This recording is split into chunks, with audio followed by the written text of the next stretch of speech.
Hello दोस्तों, आपका स्वागत है मेरे चैनल पे लेट्स लर्न विद पे। तो आज हम पढ़ने वाले हैं प्रॉफिट एंड लॉस, लाभ और हानि। ठीक है, पार्ट वन है। इसमें हम अलग अलग पार्ट्स में एक वीडियो कवर करेंगे। तो जो मेन कुछ जो क्वेश्चंस हैं जो एग्ज़ाम में आते हैं, ठीक है, उनको हम उनके हम कॉन्सेप्ट देखेंगे, उनके हम क्वेश्चन देखेंगे ताकि हम उनको ईजीली अटैम्प्ट कर पाएँ। तो बेसिकली आपको ध्यान रखना है कि आपको अलग से अलग से क्वेश्चन की प्रैक्टिस भी करनी है। यहाँ पर हम ज़्यादा से ज़्यादा कॉन्सेप्ट और क्वेश्चन को लेकर चलेंगे। तो चलिए शुरू करते हैं। तो सीपी हम कहते हैं जिस पे कोई चीज़ खरीदी गई, देन एसपी जिस पे कोई चीज़ बेची गई। ठीक है, तो selling price and then cost price जिस पे कोई चीज़ खरीदी गई। ठीक है, अब जब भी हम लॉस परसेंट या प्रॉफिट परसेंट निकालते हैं, ठीक है, ऑलवेज फाइंड इनटू खरीदने वाली मूल्य पर। तो सीपी पर हम जो लॉस परसेंट और प्रॉफिट परसेंट निकालेंगे। ठीक है, जिस पे खरीदी गई, क्योंकि हमने इस सीपी पर खरीदा है। ठीक है, तो उसी पर हमारा लॉस परसेंट प्रॉफिट परसेंट भी निकलेगा, क्योंकि हमने तो सीपी पे खरीदा है, हमने एसपी पे थोड़ा खरीदा है, हमने सीपी पे खरीदा है। तो बट कभी अगर क्वेश्चन में कंडीशन पुट कर दी कि लॉस परसेंट एसपी पे निकालो, ठीक है, तभी चेंज करेंगे, अदरवाइज हम हमेशा सीपी पे निकालेंगे। तो सीपी हमेशा नीचे नीचे रहता है। ठीक है, अगर फॉर एग्जाम्पल के लिए प्रॉफिट परसेंट दे रखा है 20% दे रखा है, ठीक है, या फिर आपको देखा है कि 3/4 प्रॉफिट हुआ। ठीक है, तो थ्री वाला प्रॉफिट परसेंट होगा और जो नीचे वाला होगा 4 वो कॉस्ट प्राइस होगा। ठीक है, अगर लॉस परसेंट दे रखा है उसमें भी नीचे में सीपी होता है, ऊपर हमें आपका हमेशा लॉस परसेंट होता है। तो why CP cost price, because बेचने वाले मूल्य पर खरीदा गया तो उसको सीपी कहते हैं। तो प्रॉफिट एंड लॉस भी सीपी में निकलेगा। अगर जो लॉस परसेंट है वो दे रखा है आपको, ठीक है, तो जो रेशियो होगा C P and S P में कैसे होगा, फॉर एग्जांपल के लिए अगर उसने देख के रखा है कि 50% का लॉस हुआ, और आप बताइए कि सी पी और एस पी क्या है, तो सिंपली हम निकाल लेंगे। अगर 15% आपको लॉस हुआ है तो फिर 15/100 हो जाएगा। ठीक है, क्योंकि 15% क्या होता है, अगर परसेंट हट गया तो नीचे 100 आ जाता है, तो ये 3/20 हो गया कटने के बाद। देन 20 हमारा सी पी हो गया, कॉस्ट प्राइस हो गया। अगर हम 20 करेंगे तो आप हमारा अपने आप एस पी निकल गया। ठीक है, तो 17 हमारा एस पी हो गया, 20 हमारा कॉस्ट प्राइस हो गया। तो हमने 20 खरीदा, हमने 17 भेजा, तभी हमें लॉस हो गया 15% का। ठीक है, तो ये हमारा सी पी और एस पी निकाल सकते हैं हम सीधे डायरेक्ट।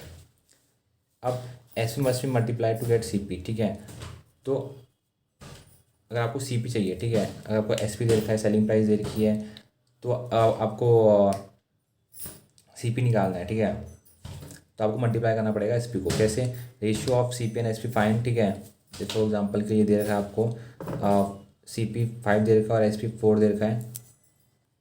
मतलब कुछ नहीं है कि फॉर एग्जाम्पल उसने बोला था कि 20% लॉस हुआ, ठीक है आपको, और तो आप क्या करोगे, वन वन बाय जो 20 अपने 100 कर दोगे, तो काटने कटने का 1/5 आ जाएगा। 1/5 5 क्या होगा हमारा, 5 हमारा कॉस्ट प्राइस सी पी हो गया हमारा, सिंपल। तो ये कुछ हमारे इंपॉर्टेंट पॉइंट हो गए। अब छठवा पॉइंट है कि एस पी को, S P of an article is N upon D, ठीक है, ऑफ इट्स सी पी। कहने का मतलब ये है कि जो एस पी होगा, ठीक है, जो एस पी होगा किसी भी आर्टिकल का, वो नोमीटर अपॉन डिनोमीटर होगा किसी भी सी पी का। मतलब, तो अगर 4/9 दे रखा है तो सी पी नीचे वाला एंड एस पी ऊपर वाला। ठीक है, फॉर एग्जाम्पल के लिए उसने क्या रखा है कि 4/9 उसने देखा है, जो रेशियो है या वैल्यू है, तो ये आप मांग चलना है कि जो सी पी होगा, ठीक है, वो हमेशा नीचे वाला होगा। ठीक है, सी पी हमेशा नीचे वाला होगा, चाहे परसेंट में हो चाहे किसी चीज़ में भी हो, और एस पी आपका ऊपर वाला हो जाएगा। अगर वैसे बोलता है कि जो सी पी है और एस पी का उसने रेशियो दे रखा है, ठीक है, तो हमेशा याद रखना कि हमेशा सी पी नीचे वाला होगा और एस पी ऊपर वाला होगा। ठीक है, या इफ़ एनी वैल्यू का 9 का 4/9 निकालना है। ठीक है, अगर वो बोल रहा है कि 9 का 4/9 निकालना है, उसने ऐसा बोला कि कोई वैल्यू 9 दे रखी है और उसका 4/9 वैल्यू निकालनी है आपको। ठीक है, तो कुछ नहीं करोगे आप, सीधा इंटू कर दोगे 9 × 9 × 4/9 को, और वो कटने के बाद सीधा आपका 4 आ जाएगा। ठीक है, मीन्स न्यूमेटर ही उसका फ्रैक्शन होगा। आप समझ रहे हो मैं कहने का मतलब क्या है। कहने का मतलब यह है कि जो न्यूमेटर है, जो ऊपर वाली वैल्यू है, उसी का फ्रैक्शन हो जाएगा। ठीक है, न्यूमेटर ही उसका फ्रैक्शन होगा, किसका, डिनोमिनेटर का। तो न्यूमरेटर ही डिनोमिनेटर का फ्रैक्शन होगा। ठीक है, तो क्या कहने का मतलब ये है, कहने का मतलब ये है कि सीपी और एसपी कहीं ना कहीं एक दूसरे से रिलेटेड है। ठीक है, समझ में आ रहा है आपको। मतलब अगर आपको एक सीपी की वैल्यू दे रखी है तो आप एसपी की वैल्यू फाइंड आउट कर सकते हो, अगर आपको एसपी दे रही है तो आप सीपी की वैल्यू फाइंड आउट कर सकते हो, उसमें कोई दिक्कत आपको नहीं होगी। ठीक है, और एक और कॉन्सेप्ट ये आता है कि हमेशा जो फ्रैक्शन होगा, ठीक है, वो नेचुरल वैल्यू का होगा। मतलब कहने का मतलब क्या है, जो फ्रैक्शन में जो भी नेचुरल वैल्यू वैल्यू होगी वो हमेशा ओरिजिनल वैल्यू होगी, ठीक है, उसी पे इंक्रीज या डिक्रीज होगा। कहने का मतलब क्या है, कहने का मतलब यह है कि फॉर एग्जाम्पल यहाँ पर दे रखा है कि C P of article is N by D, ठीक है, नोमीटर अपॉन डिनोमिनेटर है एस पी का जो सेलिंग प्राइस है, ठीक है। तो इसमें सी पी न्यूमेटर है, हम जानते हैं कि सी पी क्या होगा, इसमें इसमें न्यूमेटर हो जाएगा, क्योंकि इसमें क्या बोल रहा है, वो कह रहा है कि सी पी जो कॉस्ट प्राइस है किसी आर्टिकल का वो एन अपॉन डी है एस पी के। समझ में आ रहा है आपको? अगर उसने ऐसा बोल दिया तो इसमें जो जो सी पी होगा, ठीक है, वो ऊपर वाली वैल्यू हो जाएगी और जो एस पी है वो आपकी नीचे वाली वैल्यू हो जाएगी, ठीक है। अब इसमें जो एस पी है वो 5 हो गया और जो सी पी है वो 4 हो गया, ठीक है। तो इस तरीके से आपको क्वेश्चन घुमा के दे सकता है, तो आपको दिमाग लगाना है ताकि आप इन चीज़ों को इजीली कर पाओ, ठीक है। अब कैसे, फॉर एग्जांपल के लिए उसने आपको दे दिया एन अपॉन डी, ठीक है, उसने बोला सी पी किसी आर्टिकल का वो एन अपॉन डी है एस पी के। अगर वो बोल रहा है एन अपॉन डी है एस पी के विद रिस्पेक्ट में कह रहा है, ठीक है, तब तो आप क्या करोगे, नीचे जो डी होगा वो आपका एस पी हो जाएगा और जो न्यूमेटर होगा वो आपका सी पी हो जाएगा। लेकिन अगर उसने बोल रखा है कि C P of an article is N by D of C P बोल रखा है, तो जो डिनोमीटर होगा वो सी पी ही होगा। समझ में आ रहा है आपको मैं क्या कह रहा हूँ? अगर अगर अगर उसने ये बोल दिया कि S P of an article is, for example यहाँ सी पी की जगह उसने एस पी रख दिया, ठीक है, यहाँ उसने बोला कि एस पी किसी भी आर्टिकल का एन बाई डी है ऑफ इट्स सी पी। अगर उसने सी पी का बोल दिया तब आपको यहाँ पर जो डी होगा आपको क्या हो जाएगा, वो आपका डी हो जाएगा आपका सी पी। समझ में आ रहा है? मैं फिर रिपीट करता हूँ, अभी हमने ऊपर पढ़ा भी था, ठीक है, हमने क्या पढ़ा था मैं आपको दिखाता हूँ।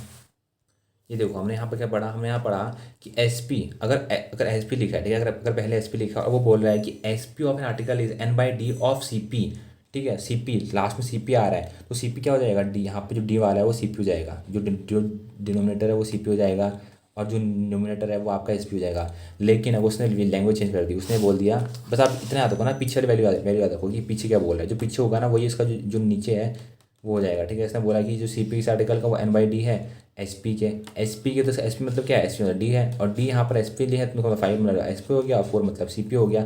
तो इस तरीके से आपको लैंग्वेज याद रखनी है कि सी, अगर वो बोलता है कि C P of an article is N by D of S P, तो आपको याद रखना है कि एस पी आपका डिनोमिनेटर हो गया। वो बोलता है कि S P of an article is N by D of C P, ठीक है, तो यहाँ पर सी पी आपका जो डिनोमिनेटर है वो आपका सी पी हो गया, ठीक है। तो इस तरीके से आपको वैल्यूज़ हैं जो चीज़ें आपको याद रखनी है। अब क्या पॉइंट बोल रहा है, अब जो नेक्स्ट पॉइंट है मैं आपको सब इसलिए बता रहा हूँ ना, हम क्वेश्चन आप साथ में करेंगे ताकि आप एक बार से पॉइंट को एक बार रिमेंबर कर लो, ठीक है, ताकि हम जब क्वेश्चन करें तो आपको याद रहे कि अच्छा ये पॉइंट इससे रिलेटेड है, वो पॉइंट इससे रिलेटेड है, ठीक है, ताकि आपको फिर जब हम क्वेश्चन करेंगे उसमें दिक्कत ना हो। क्योंकि अगर मैं क्वेश्चन करूँगा तो आप कहोगे कि अच्छा ये कैसा आया, ऐसा क्यों हुआ, वैसे क्यों हुआ, तो पहले कॉन्सेप्ट हम सब समझ लेते हैं, ठीक है, ताकि हम क्वेश्चन करें तो एकदम से हमारे दिमाग में घुसे क्वेश्चन। अब क्या बोल रहा है, अब वो बोल रहा है कि जो एस पी है, ठीक है, और 5 article same as C P of 3 article. अब देखो सी पी ऑफ 3 आर्टिकल, इसका मतलब जो डिनोमिनेटर होगा, ठीक है, वो आपका सी पी होगा। तो वो बोल रहा है गेन या लॉस परसेंट क्या होगा, ठीक है। तो हम यहाँ पर इसका डायग्राम बना देंगे पहले से एक रफ, ठीक है। एस पी मतलब 5, क्योंकि एस पी ऑफ आर्टिकल 5 हो गए, वो बराबर है, उसने बोला सेम है, बराबर है C P of 3 article, 3 into C P हो गया, ठीक है।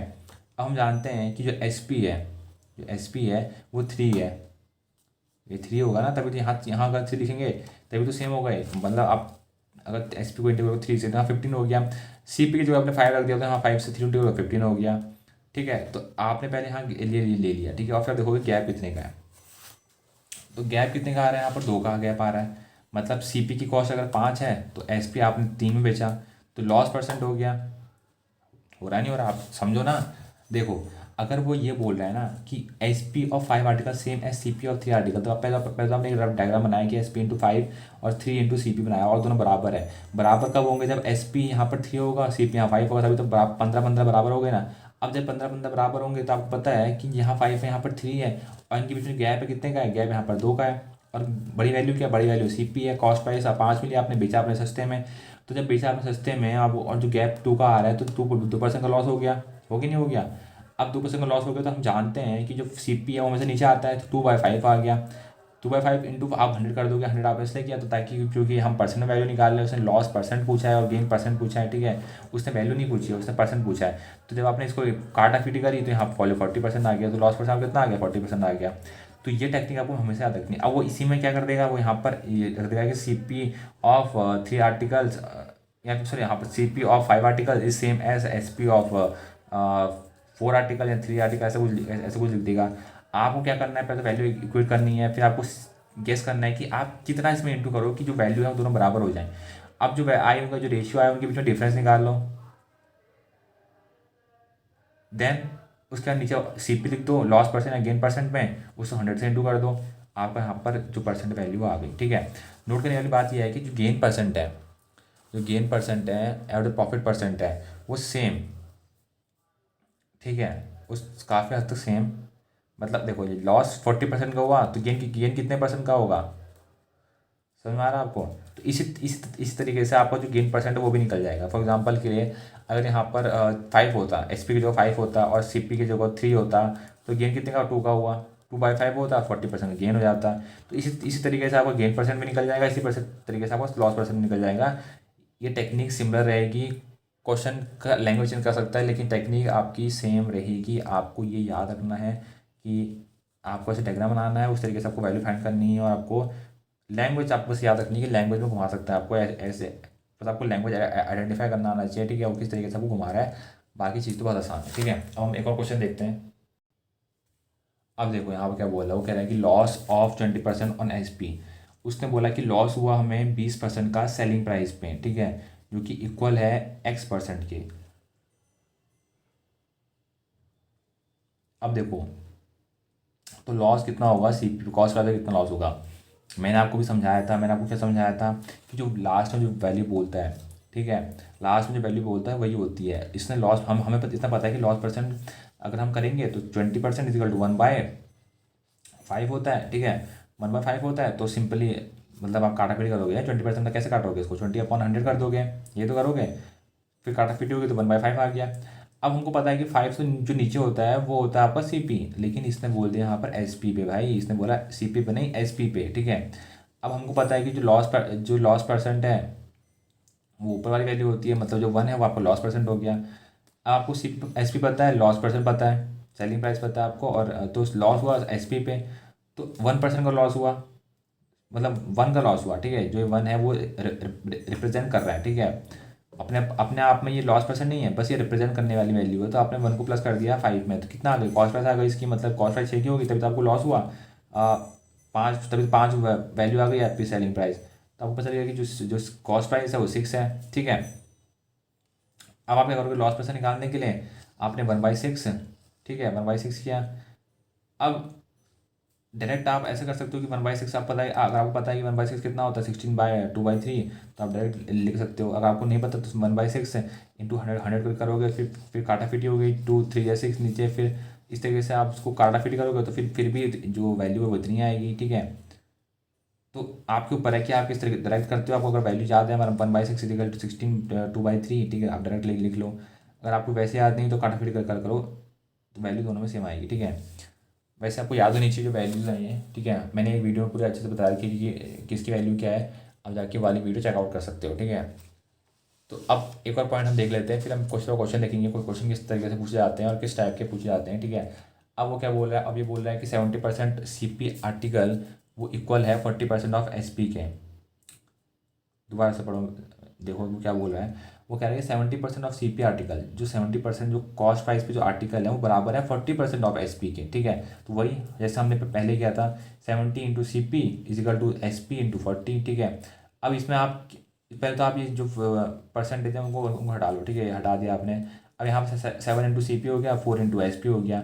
अब CP में क्या इंटू किया जाए और SP में क्या किया जाए कि जो दोनों दोनों बराबर हो जाए, ठीक है। तो यहाँ पर 4 इंटू करोगे, 7/20 होता है, यहाँ पर 7 इंटू करोगे तो 4/7 होता है। अब डिफरेंस देखा जाए, ठीक है, तो आपको बस इतना पता चल गया कि जो कॉस्ट प्राइस है वो 4 थी, सेलिंग आपने 7 में करी, मतलब प्रॉफिट हुआ आपको। प्रॉफिट कितने का हुआ, माइनस किया आपने, तो आपको पता चला कि 5 6 7, 3 का आपको प्रॉफिट हो गया, ठीक है। अब प्रॉफिट आपको 3 का हुआ है तो नीचे जो कॉस्ट प्राइस आ जाएगी, आपकी कॉस्ट प्राइस क्या आपकी 4 4 3/4 हो गया। इंटू किया 100 से, काटाफिटी करके आपको 75% आपको प्रॉफिट आ गया, ठीक है। तो क्या है कि अगर आपको परसेंट में देता है, ठीक है, अगर आपको उसने खाली वैल्यू दे रखी है कि 5 आर्टिकल थे, SP ऑफ 5 आर्टिकल सेम है CP ऑफ 3 आर्टिकल, तब तो आप सीधे लिख दोगे। लेकिन अगर उसने बोला कि 70% ऑफ CP आर्टिकल्स बराबर है 40% ऑफ SP आर्टिकल्स, तो आप क्या करोगे, तो आपको पहले तो आपको जो वैल्यूज़ हैं, आपको जो परसेंटेज वैल्यू उनको आपको हटाना पड़ेगा। हटाने के बाद आपको फिर एक आर्टिकल में चेंज हो गए वो, फिर आपको वहाँ से जो प्रोसेस है वो आगे करनी पड़ेगी, ठीक है। तो वो बात की प्रोसेस है, लेकिन पहले आपको इतनी प्रोसेस करनी पड़ेगी। अब इसमें जो वैल्यू, तो इस 2 स्टेप है, तो परसेंटेज हटाओ, देन जीरो भी हटा दो, ठीक है, अगर कोई जीरो लेगा तो वो भी हटा दो। देन फिर जो जैसे हमने पहले किया वैसे इसको उस तरीके से हमको सॉल्व कर लेंगे, ठीक है। अब क्वेश्चन देखते हैं क्वेश्चन किस तरीके से पूछे जाते हैं इसके अंदर। तो यार ये देखो हमारे कुछ मैंने 10 क्वेश्चन लिखे हैं जो इंपॉर्टेंट क्वेश्चन, ठीक है, कुछ टाइप के जो क्वेश्चन आते हैं पूछे जाते हैं। मैंने आपको जितने भी कॉन्सेप्ट बता रखे, ठीक है, उन कॉन्सेप्ट से ये हर एक क्वेश्चन सॉल्व हो जाएगा। ऐसा कोई क्वेश्चन नहीं है जो इन कॉन्सेप्ट सॉल्व नहीं होगा, ठीक है। हर क्वेश्चन वो कॉन्सेप्ट सॉल्व हो जाएगा। मैं आपको आइडिया दे दूंगा, क्वेश्चन आप खुद भी सॉल्व कर सकते हो, ठीक है। बाकी कुछ जो टफ कठिन है उनको मैं आपको यहाँ समझा दूंगा किस तरीके से हमने करके है। तो उसने बोल रखा है कि जो रेशियो है of CP and SP of article is dash and dash, तो प्रॉफिट परसेंट क्या होगा। अब रेशियो आपको दे रखा है, तो यार रेशियो आपको ऐसे दे रखा है तो कुछ नहीं है, बहुत ईजी। फॉर एग्जांपल उसने रेशियो दे दिया कि जो प्रॉफिट परसेंट का जो रेशियो है, ठीक है, CP और SP का, उसने फॉर एग्जांपल दे दिया कि 5:4 दे दिया, ठीक है। तो प्रॉफिट परसेंट निकालना कौन सी मुश्किल बात है, ठीक है। तो आप जो भी है उसकी उनको माइनस करोगे। फॉर एग्जांपल उसने दे दिया कि SP जो जो CP है वो 4 है, ठीक है, और SP आपका 5 है। तो आप क्या करना है, 4 और 5, 4:5 आ गया, 4:5 आ गया। अब उसको आप डिफरेंस निकालोगे, 1 का डिफरेंस आ गया, मतलब 1 का प्रॉफिट परसेंट आ रहा है। अब 1/CP लिख दोगे तो 1/4 आ गया, 1/4 आ गया ना, इंटू आप 100 कर दोगे तो कितना आ गया आपका, आप 4 2 8, 4 5 20, तो 45% आपका आंसर आ गया। तो इस तरीके से आप जो पहला क्वेश्चन है वो सॉल्व हो जाएगा, ठीक है। आपको पहले उसको रेशियो में लिखा है आपने, उनके बीच में माइनस के 5 जो भी रेशियो आपको दे रखा है, और जितना भी आपको डिफरेंस आया उसको आपने 1/, जितना आया उसको आपने क्या, प्रॉफिट परसेंट हो गया वो, ठीक है। अपॉन में आपने क्या लिख लिया उसके, जो भी आपकी CP है कॉस्ट प्राइस की वैल्यू है, देन उसको इंटू इंटू कर दिया 100 से, आपका पहला वाला आंसर आ गया, ठीक है। अब वो बोल रहा है कि अगर जो लॉस है, सेकंड वाला क्वेश्चन है कि if loss percent of an article is dash percent, ठीक है। उसने बोला कि लॉस किसी भी आर्टिकल का 10% है, then the ratio of CP and SP price will be, तो उसके रेशियो क्या होगा। अब यार ये बहुत ईजी है, उसका कॉन्सेप्ट मैंने आपको सबसे पहले समझाया था। क्या समझाया था, मैंने बोला था कि यार अगर लॉस परसेंट दे रखा आपको, फॉर एग्जांपल उसने दे रखा है कि 20% लॉस हुआ, तो 20/100 कर देंगे, 1/5 आ गया, 1/5 आ गया। अब आपको क्या पता है कि जो नीचे वाला है वो हमें CP होता है, तो 5 आपको CP है, ऊपर वाला आपका लॉस परसेंट होता है, तो माइनस किया आपने, ठीक है, कितना माइनस किया, तो माइनस करके आपका 4 आ गया, तो आपका 4 का आपका 4 में आपको सेलिंग हुई, तो SP आपका 4 आ गया, CP आपका 5 आ गया। तो ये भी आपका आप सॉल्व हो गया, ठीक है। अब 3 वाला करते हैं, थर्ड वाला क्वेश्चन क्या है, by what percent SP must be multiply to get CP if loss percent is dash percent, ठीक है। बाय वट फ्रैक्शन, कितने फ्रैक्शन से SP को मल्टीप्लाई करना चाहिए CP से, ताकि जो लॉस परसेंट है, अगर लॉस परसेंट इतने का है, ठीक है, कितने SP को कितने से मल्टीप्लाई करेंगे हमें CP मिल जाए, ठीक है। वही वही वही पूछ रहा है वो। तो इसमें कुछ नहीं करना है, पहले तो आपको जो लॉस परसेंट दे रखा है, ठीक है। तो फॉर एग्जांपल उसने अगर दे रखा है कि लॉस परसेंट आपका 20% है, ठीक है, तो 20 को आपने चेंज कर लिया, 1/5 में चेंज हो गया, ठीक है। तो नीचे जो जो नीचे वाला वैल्यू है 5 क्या हो गई आपकी, CP हो गई, तो CP आपकी 5 हो गया। अब वो कह रहा है क्या फ्रैक्शन चेंज करें, ऐसी मल्टीप्लाई टू गेट CP, ठीक है, तो जो कुछ कॉस्ट प्राइस है वो मिल जाए, ठीक है। तो कुछ नहीं है, देन आप उसको आपको CP पता चल गया, ठीक है, आपका अपना रेशियो बना लो। तो आपने रेशियो बनाया अपना, तो CP आपका 5 आ गया, SP आपने माइनस किया, लॉस परसेंट से, तो 1 से माइनस किया तो 4 आ गया, बस हो गया, 5:4। तो इतने आपको आपको 4/5 से इसको इंटू करना है, ताकि जो आपको जो फ्रैक्शन है वो आपको मिल जाए, ठीक है। तो ये हमारा सॉल्व हो गया। देन आता है हमारा फिफ्थ वाला क्वेश्चन, फोर्थ वाला sorry, SP of an article is N/T of its CP, then profit percent. Same, बहुत ईजी, कुछ नहीं है, हमने पहले किया था। अगर वो बोलता है N/D, ठीक है, CP, तो नीचे वाला CP है, मतलब DCP है, ठीक है, डिनोमीटर CP है। अगर उसने बोल दिया कि SP of article is of its SP, तो नीचे वाला क्या है, SP है, ऊपर वाला CP है, बस आपको वैल्यू निकाल लेनी है, देन चेंज कर दो उसको परसेंटेज में, ठीक है। ये भी हमने कर लिया। देन आप बोलता है वो 6th वाला question, if profit of %% on CP then profit on SP, ठीक है। प्रॉफिट अगर CP पे इतना परसेंट हुआ तो प्रॉफिट कितना होगा SP पे। तो आपने जो प्रॉफिट परसेंट है उसको लिखा, अब नीचे अपॉन CP हो गया, ठीक है। देन उसके बाद फॉर एग्जांपल क्या, अगर प्रॉफिट आपको हुआ 20% का, तो जो CP है कॉस्ट प्राइस आपकी हो जाएगी 5, ठीक है, क्योंकि 1/5 होता है। देन प्रॉफिट ऑन SP, तो SP पे कितना प्रॉफिट होगा, ठीक है। अगर कॉस्ट प्राइस अगर हमें इतना प्रॉफिट होता है, ठीक है, कॉस्ट प्राइस पे अगर हमें इतना परसेंट 1/, आपको 6 का प्रॉफिट होता है, तो SP पे कितना होगा, तो उसको प्लस कर दो। 1 उसमें 5 होता है, 6 का होता है तो उसमें 7 का हो जाएगा जब आप में सेल करोगे। इस तरीके से आपका प्रॉफिट परसेंट भी आपका निकल जाएगा, ठीक है। अगर वो बोलता है कि, अब देखो 7th क्वेश्चन क्या है, अगर वो बोलता है कि SP of article dash, SP किस आर्टिकल डैश आर्टिकल है, ठीक है, if same as CP of dash article then the gain and loss percent कितना होगा, ठीक है। सेलिंग प्राइस किसी आर्टिकल का डैश है, ठीक है, इस सेम एस वो CP के है। अभी हमने क्वेश्चन किया था CP, और तो आप दोनों को बराबर कर दोगे और जो भी इसकी जो वैल्यूज इनको काटा फिट करके देन उसका इसको इक्वल करके आपकी जो वैल्यूज़ है वो इजीली आ जाएंगी, ठीक है। ये भी हमने अभी किया था, मैं आपको एक बार दोबारा दिखाता हूँ। ये देखिए यहाँ पर हमने कर रखा है ये वाला क्वेश्चन कितना है, ठीक है। आपने इसको वैल्यूज पुट करी, डिफरेंस निकाला, देन लॉस और प्रॉफिट परसेंट जो भी है आप यहाँ पर वैल्यू निकाल लोगे, ठीक है। अब आता आपका 8th वाला, loss of 20% of selling price equal to X%, loss on cost price is what is X, ठीक है। अगर जो लॉस होता है 20% ऑफ सेलिंग प्राइस SP पे, ठीक है, SP पे लॉस हो रहा है, वही हम यहाँ पर क्या करेंगे, 20/100 आ जाएगा, मतलब 1/5, 1/5 आया तो 5 आपका सेलिंग प्राइस हो गया। तो अब वो कह रहा है कि लॉस ऑन कॉस्ट प्राइस पे कितना लॉस होगा, तो कॉस्ट प्राइस क्या होगी इसकी, कॉस्ट प्राइस आपकी 1/4 आ जाएगी कॉस्ट प्राइस आपकी, ठीक है। अब आपको X निकालना है, X आराम से निकाल सकते हो, तो कितना परसेंटेज में आपको वैल्यू निकालनी है, तो 1/4 इंटू 100 आपके परसेंटेज वैल्यू आ जाएगी, ठीक है। तो इस तरीके से 8th वाला क्वेश्चन हो जाएगा। अब वो कह रहे हैं कि profit of %% of CP of an article, the percent of profit मैंने कैलकुलेट ऑन SP। तो CP पे तो इतना प्रॉफिट हुआ आपका, अगर उसको SP पे निकालेंगे तो कितना होगा, कुछ नहीं, आपको बस पहले तो आपको प्रॉफिट परसेंट है उसको चेंज किया आपने, जो CP निकाला SP निकाला, देन उसको जो SP के साथ आपने इंटू कर दिया प्रॉफिट को, देन 100 से इंटू कर दिया, आपका SP निकल जाएगा, कुछ नहीं है, ठीक है। अब ये मैन है, परचेज की उसने बेडशीट ₹100 की, उसको सोल्ड की, उसको गेन हुआ 10% का, कैलकुलेट करो SP ऑफ बेडशीट, तो कितने बेचा होगा उसने, ठीक है। तो उसने यहाँ जो कॉस्ट गेन को कितना गेन परसेंट है, आपने उसको CP में निकालना है, CP में निकाला, फिर आपने उसको देखना है कि SP में कितना हुआ, तो आपको जो SP है, ठीक है, वो आपको फाइंड कर जाएगी बस। तो ईजी है, कुछ क्वेश्चन नहीं है, ठीक है, 1 से लेकर 10 तक बहुत ईजी क्वेश्चन है। तो इस वीडियो में इतना ही, हम अगली वीडियो में देखेंगे part 2 of profit and loss. Till then see you in the next video, tata and bye bye, thank you.